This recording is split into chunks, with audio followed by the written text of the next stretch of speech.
प्यारे दर्शकों नमस्कार। आइए नजर डालते हैं हमारे प्यारे राज्य हरियाणा की तमाम बड़ी खबरों पर। वीडियो शुरू करने से पहले कमेंट बॉक्स में जय हिंद लिखकर हमें सपोर्ट करें। तो चलिए शुरू करते हैं। हरियाणा के ये गांव देश भर में बनाने जा रहा है रिकॉर्ड। अब बनेगा शून्य विवाद मॉडल गांव। सांपला क्षेत्र का भैंसरू कला गांव अब एक अनूठी पहल के तहत शून्य विवाद मॉडल गांव बनने की दिशा में कदम बढ़ा रहा है। जिला विवाद मॉडल गांव बनने की दिशा में जब आगे बढ़ा तो जिला विधिक सेवा प्राधिकरण ने गांव को मॉडल बनाने के लिए कम्युनिटी मेडिएशन सेंटर कैंप का आयोजन किया। कार्यक्रम में सुप्रीम कोर्ट के न्यायमूर्ति भरत पराशर और न्यायमूर्ति अजीत अत्री ने ग्रामीणों को संबोधित करते हुए बताया कि ये देश भर में शुरू किए जा रहे पायलट प्रोजेक्ट की पहली कड़ी है। उद्देश्य है कि छोटे छोटे विवादों को आपसी बातचीत और मध्यस्थता से सुलझाया जाए, न कि हर मामले को अदालत तक ले जाया जाए। इसके लिए गांव में विशेष कमेटियां बनाई जाएंगी और सदस्यों को प्रशिक्षण भी दिया जाएगा ताकि वे विवादों को कानूनी प्रक्रियाओं में उलझाने की बजाय आपसी सहमति से हल कर सके। अधिकारियों का कहना है कि भैंसरू कला को इसलिए चुना गया क्योंकि यहाँ विवाद बेहद कम दर्ज होते हैं। अगर ये प्रयोग सफल रहा तो कोर्ट में चल रहे पुराने मामले भी निपटाए जा सकेंगे। विधिक अधिकारियों ने स्पष्ट किया कि ग्राम स्तरीय मध्यस्थता समिति के फैसलों को अदालत भी मान्यता देगी। इस प्रयास से समय, धन और ऊर्जा की बचत होगी और गांव में भाईचारा व सामाजिक सौहार्द और मजबूत होगा। अब भैंसरू कला के शून्य विवाद गांव बनाने की औपचारिक शुरुआत हो चुकी है और इसे प्रदेश में मिसाल बनाने का लक्ष्य रखा गया है। हरियाणा में डेंगू के 800 से ज्यादा केस, ये जिला बना हॉटस्पॉट। हरियाणा में डेंगू के मामले लगातार बढ़ रहे हैं। राज्य भर में अब तक 800 से ज्यादा मरीज सामने आ चुके हैं। इनमें सबसे अधिक 200 मामले रेवाड़ी से दर्ज हुए हैं, जबकि करनाल में 61, रोहतक में 59, सोनीपत में 55, गुरुग्राम में 53 और पंचकुला में 37 मामले पाए गए हैं।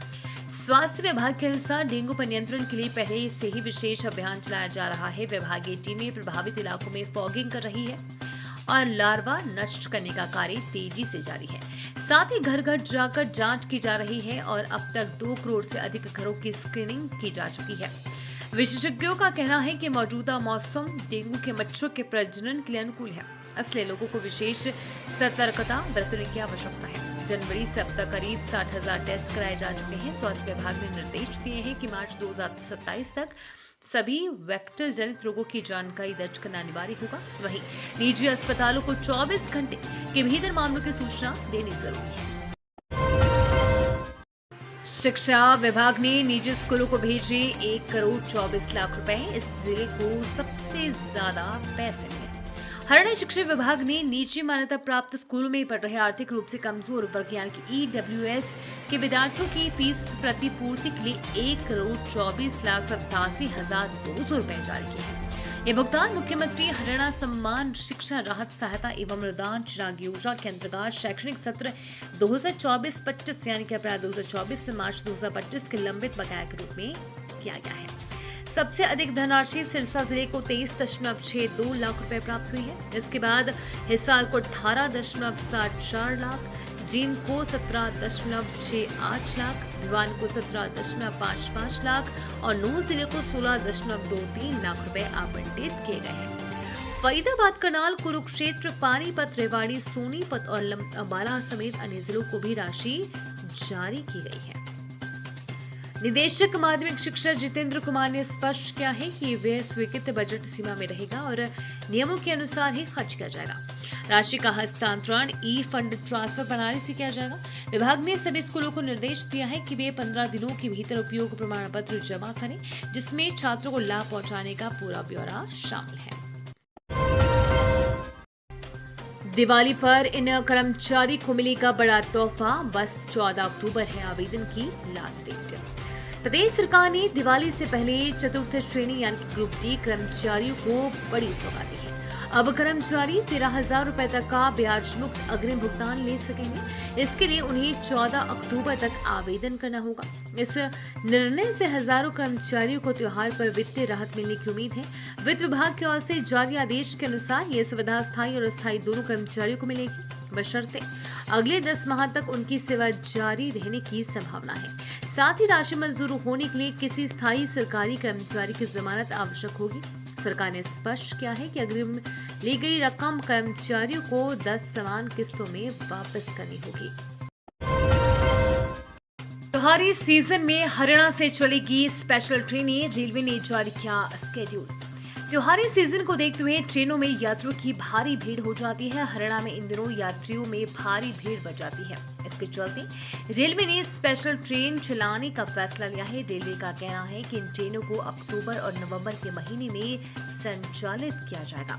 इन ट्रेनों का संचालन न होने से यात्रियों को काफी सहूलियत होगी और उनका सफर भी सुगम बनेगा। इसे लेकर उत्तर पश्चिम रेलवे के मुख्य जनसंपर्क अधिकारी शशि किरण ने जानकारी दी है।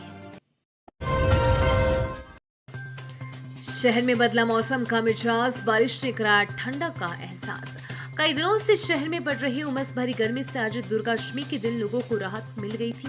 दोपहर को मौसम का मिजाज बदला और बारिश होने लगी। इस बदले मौसम के मिजाज ने जहां लोगों को उमस भरी गर्मी से राहत प्रदान की, वहीं मौसम में ठंडक भी ला दी है, जिससे लोगों ने राहत महसूस की। इस बारिश का लोगों ने भी लुत्फ उठाया। सुबह सामान्य दिनों की तरह धूप निकली थी, लेकिन सुबह से ही धूप छांव का खेल चल रहा था। सुबह करीब 11 बजे के बाद से मौसम बदलने लगा और आसमान में काली घटा छाने लगी। दोपहर 12 बजे तक आसमान में पूरी तरह से काली घटा छा गई और दिन में ही अंधेरा सा छा गया। इसके साथ ही बारिश शुरू हो गई। शहरी क्षेत्र में बारिश ज्यादा जोरदार तो नहीं हुई, लेकिन इस बारिश ने ही लोगों को ठंडक का एहसास जरूर करा दिया है। लोगों को उमस भरी गर्मी से राहत भी मिल गई। वहीं ग्रामीण क्षेत्रों के लोगों को माने तो दोपहर को जोरदार बारिश हुई, जिससे काफी राहत मिली। ये थी आज की फटाफट खबरें। हम मिलेंगे अगले बुलेटिन में, तब तक के लिए धन्यवाद और जय हिंद।